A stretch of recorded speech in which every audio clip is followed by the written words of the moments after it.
वरम पुंडरीकाय दातुं मुनीन्द्रैः समागत्य तिष्ठन्तमानन्दकन्दं परब्रह्मलिंगं भजे पांडुरंगम।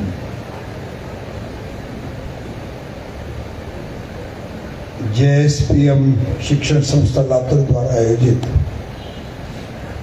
देवाभाऊ जॉब एक्सपोच्या निमित्ताने व्यासपीठावर उपस्थित असलेले आज ज्यांना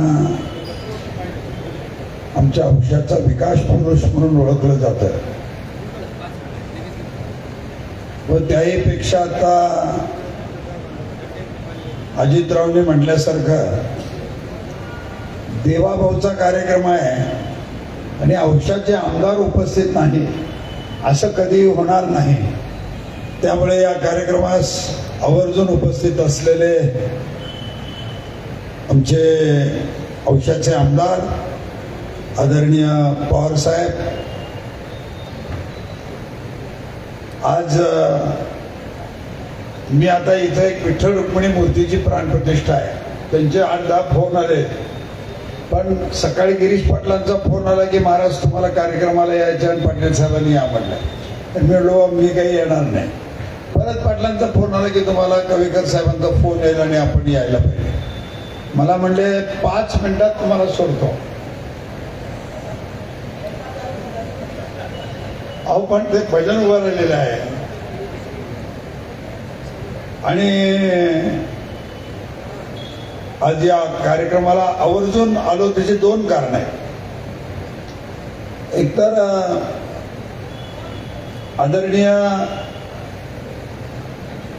ते अजित आले की दादा येतच, ते राव फार कमी येते म्हणून दादाच म्हणतो। अजित दादा मी आज हा जो कार्यक्रम घेतला,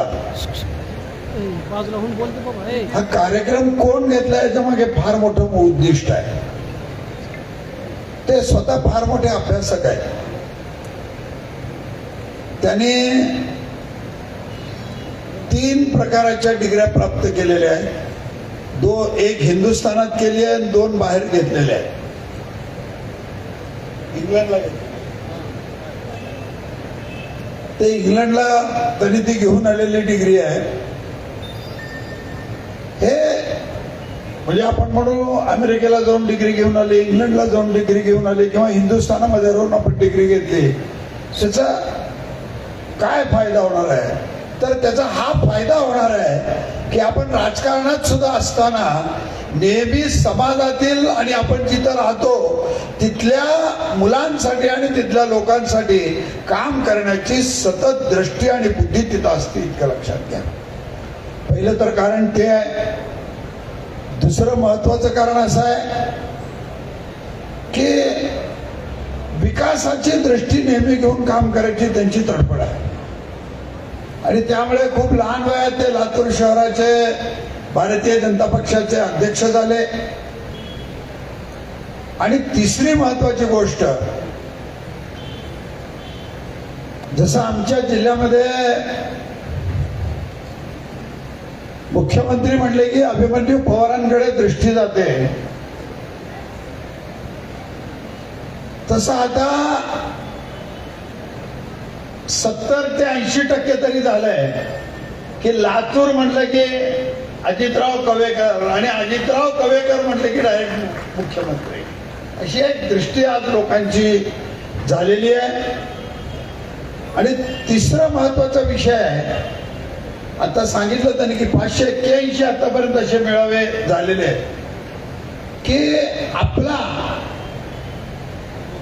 जिल्ह्यातील आपल्या मराठवाड्यातील माणूस, आता पवार साहेबांनी खूप छान सांगितलं, आई वडील एकीकडे, मुलगा एकीकडे, ही ताटातूट करायची नाही, तर या सगळ्यांना एकत्रित ठेवायच्या दृष्टिकोनातून आज त्यांनी हा खरं तर कार्यक्रम घेतलेला आहे।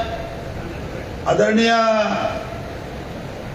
शिवाजीरावजी कवेकर साहेब सुद्धा या कार्यक्रमाला उपस्थित राहिले असते, पण काही प्राकृतिक कारणामुळे आज त्यांना इथं उपस्थित येता आलं नाही। पण आज ते स्वतः अजितरावनी त्यांची सगळी उडीव भरून काढलेली आहे. आणि अजितरावच्या मंडळी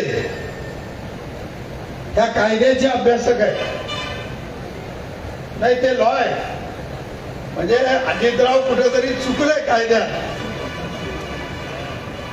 तर त्यांना योग्य सांगायचं. बघा, कारण आम्ही पंढरपूरला काम करत असताना मी महाराज आहे गोष्ट ठीक आहे, पण मला काय कमी पडतो तर थोडं कायद्याचं, एक कायद्याचं चांगलं ज्ञान देणारा माणूस पाहिजे. आणि ते अर्धांगिनी असल्यामुळं कुठं काही अडचणच नाही, ते अजून व्यवस्थित काम होत आहे. आणि तिसरी गोष्ट, आपण जे नाव दिलंय देवा भाऊ,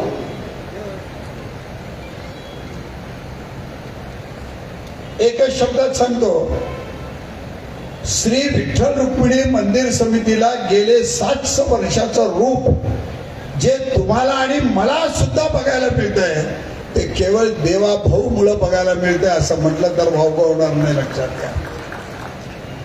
कारण रस्त्यावर त्यांनी आम्हाला निधी दिले, रस्त्यावर. आणि आम्ही 10 रुपये मागितलं तर सांगितलं की तुम्ही 100 रुपये घ्या, पण काम व्यवस्थित करा. त्यांना 2 गोष्टी कधी आवडत नाहीत. त्यांना पुढे पुढे करणारी माणसं कधी आवडत नाहीत आणि भ्रष्टाचार करणारी माणसं कधी त्यांना आवडत नाही. आता आम्ही जर कधी गेलो, दुसरं काही बोलणंच नाही, केवळ मंदिराचा विषय, काय पाहिजे, किती पाहिजे, कसं पाहिजे, आम्हाला लगेच माणूस सोडून देणार, जावा काम करा आणि काम करून द्या. ही जी त्यांची विकासाची दृष्टी आहे. आणि त्यामुळे आता आमच्या आमदार साहेबांनी संपूर्ण इतिहास सांगितला, त्यामुळे मी काही जास्त बोलणार नाही. फक्त एकच गोष्ट सांगतो की मी माझ्या व्यक्तिगत शुभेच्छा देतो, पांडुरंगाचा आशीर्वाद देतो. कारण विणा उभा राहिलेला आहे, मला इथून ताबडतोब तिथं जावं लागणार आहे. आता आम्ही 2 फीत कापतो, उद्घाटन झालं असं जाहीर करतो. आणि आता मुलांना सुद्धा आमचं भाषण ऐकण्यापेक्षा पुढच्या गोष्टी जास्त त्यांना आता रस आहे की व्हायला पाहिजे. हे सगळं आपल्या सगळ्या विद्यार्थी आणि विद्यार्थ्यांना मनापासून हार्दिक शुभेच्छा देतो. JSPM ला मनापासून धन्यवाद देतो की एक चांगला कार्यक्रम आपण आयोजित केला आणि या कार्यक्रमाला उद्घाटक म्हणून बोलवून आज एक चांगल्याची संधी दिली, त्याबद्दल धन्यवाद करतो. माझे 2 शब्द संपवतो. रामकृष्ण हरी.